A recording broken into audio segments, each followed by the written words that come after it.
chú bà in bắt thiên thủ tượng đi luôn là ngày về gấu đi cái đi là cả ngày về thuyền.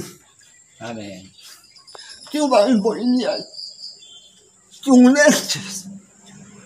lên cho bạn để ai in rồi mình chỉ tu kiện bội nhẹ trên à thu cái chỗ tuần mình đã lại sặc là anh cái khủng mua mình bội mình là cả sân lâu anh. Amen. Amen.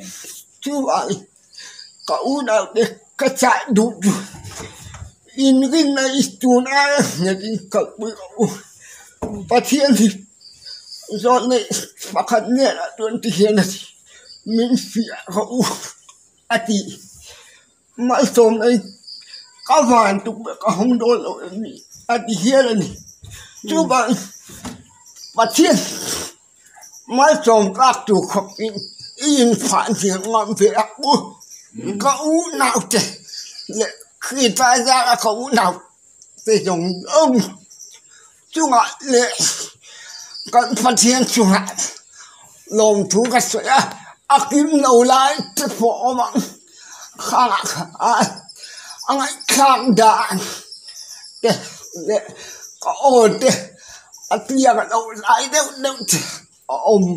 cả cái ngà chú ngại chất phổ chuyện trong trái quý này là những cái thiềm nặng cái đi lên cái hiện bốc và thiện hiện cái chúng anh xin gì mà số mỗi họ sẽ đi cái trong trái này là anh đi anh đi khác nên nấu kiệt sạch đồ in.